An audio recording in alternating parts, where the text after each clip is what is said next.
राधे राधे दोस्तों क्या आप जानते हैं कि जब हमारे पूर्वजों के पास कोई भी केमिकल फर्टिलाइजर नहीं होता था, लाइक यूरिया, डाया और भी कई सारे ऐसे कीटनाशकों के नाम है जो कि उनके पास नहीं होते थे, तब वो खेती किस तरह से करते थे। तो चलिए आज मैं इसी राज का खुलासा करने वाली हूँ कि वो किस तरह से खेती करते थे और कौन कौन से फर्टिलाइजर्स का प्रयोग करते थे। तो देखिए पूरा वीडियो। राधे दोस्तों क्या आप जानते हैं कि हमारे पूर्वज किस तरह से खेती करते थे, किस तरह से वह अपने पौधों की बीमारियों को भगाते थे। क्योंकि आधुनिक युग में तो काफी सारे ऐसे केमिकल आ चुके हैं जिन्हें हम झटपट लाकर अपने पौधों में इस्तेमाल करके बीमारियों को भगा देते हैं। पर पुराने जमाने में ऐसी कोई दवाइयाँ नहीं होती थी, ऐसे कोई केमिकल्स नहीं होते थे जिनका वो जल्दी से जल्दी प्रयोग करके अपने पौधों की बीमारियों को भगा सके और उनकी ग्रोथ को बढ़ा सके। तो ऐसा वो क्या करते थे? क्या उनके पौधों को बीमारियां नहीं लगती थी? क्या उनके पौधों की ऑटोमेटिकली ग्रोथ हो जाती थी? तो इसका आंसर है नहीं।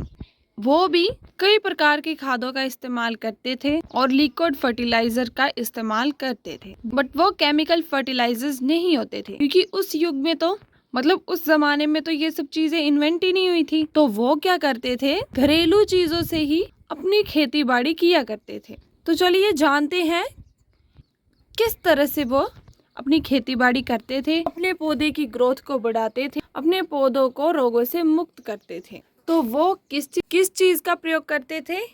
तो ये है वो। तो ये क्या है? ये है बटर मिल्क, जिसे कहा जाता है छाछ, लस्सी, कई प्रकार के नामों से इसे जाना जाता है। तो इसका प्रयोग हम पीने के लिए करते हैं, बट हमारे जो पूर्वज थे वो इसे पीते भी थे और पौधों में भी इस्तेमाल करते थे। तो अब ये जान लेते हैं कि इस लस्सी में, इस बटर मिल्क में, इस छाछ में ऐसे कौन कौन से गुण हैं जो कि हमारे पौधों को निरोगी बनाता है और इसकी ग्रोथ को भी बढ़ाता है। तो मैं आपको बता दूं, इस छाछ में पाए जाते हैं ढेर सारे पौष्टिक तत्व जो कि हमारे पौधे की मिट्टी के लिए काफी ज्यादा आवश्यक होते हैं। उसी से हमारे पौधे जो हैं वो हेल्दी बनते हैं। तो अब जानते हैं कौन से हैं वो पौष्टिक तत्व। पहले नंबर पे आ जाता है पोटेशियम, दूसरे नंबर पे फास्फोरस, तीसरे नंबर पे कैल्शियम। ऐसे कई सारे और भी पौष्टिक तत्व हैं जो इस लस्सी में पाए जाते हैं, तभी तो हमारे पूर्वज उसका इस्तेमाल करते थे। ये लस्सी जो है ये ग्रोथ प्रमोटर भी होती है, मतलब इससे पौधे की वृद्धि भी होती है और जो भी आपके पौधे में फल वगैरह लगेंगे उनको बीमारियों से लड़ने की शक्ति भी मिलती है। मतलब हमारा पौधा स्ट्रॉन्ग बन जाता है क्योंकि इसमें होते ही इतने सारे पौष्टिक तत्व है जिससे कि हमारी मिट्टी को सारे पौष्टिक तत्व मिलेंगे। अगर मिट्टी को पौष्टिक तत्व मिलेंगे, जड़ों को मिलेंगे, तो फिर हमारा पौधा तो फिर ऑटोमेटिकली स्ट्रॉन्ग होगा ना। तो चलिए अब जान लेते हैं कि इस लस्सी का जो हम नॉर्मल लस्सी पीते हैं, मतलब प्रयोग करते हैं, हमने बिल्कुल वैसे ही इसका प्रयोग करना होता है।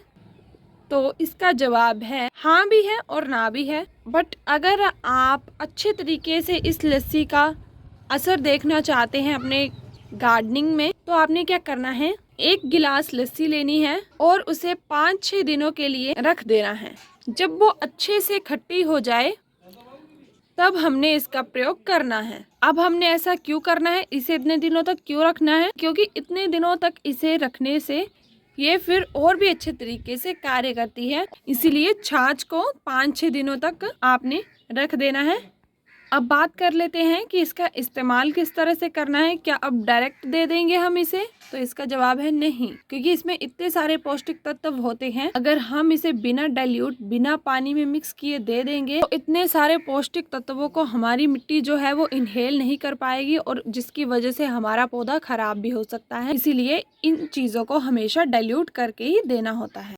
पर मैं इस कटोरी की मदद से, मेरे पास फिलहाल यही अवेलेबल थी, तो मैं इसमें इस छाछ को डाल लूँगी मेज़रमेंट के लिए। और आधी कटोरी को, आधी बाल्टी पानी की मैंने भरी हुई है, इसमें हम डाल देंगे इसे।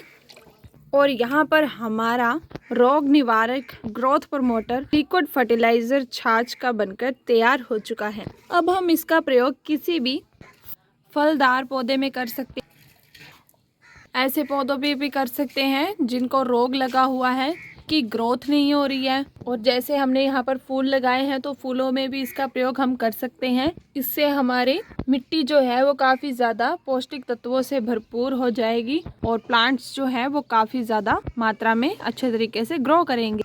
इस तरह से आपने एक कटोरी पूरे अच्छे तरीके से हर एक प्लांट में इस तरह से दे देनी है। जैसे नॉर्मली आप पानी देते हैं उसी तरह से दे देना है इसे भी।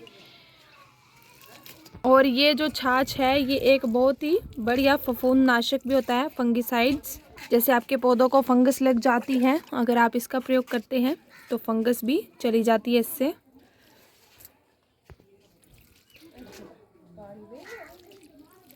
हम हर एक पॉट में इसका इस्तेमाल करेंगे ताकि हमने जितने भी पौधे लगाए हैं उन सब की ग्रोथ अच्छे तरीके से हो।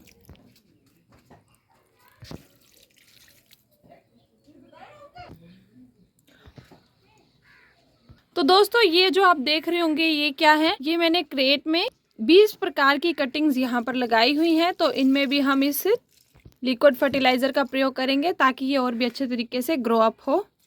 तो आपको आज का ये लिक्विड फर्टिलाइज़र कैसा लगा? ये था हमारे पूर्वजों का राज, जो कि वो अपनी फसलों में इस्तेमाल करते थे और उसी से उनकी फसल निरोगी और हेल्दी बनी रहती थी। तो आपको आज का ये वीडियो ज़रा सा भी इंफॉर्मेटिव और इम्पोर्टेंट लगा हो सो प्लीज़ कमेंट कर देना। बाय बाय, मिलते हैं कल।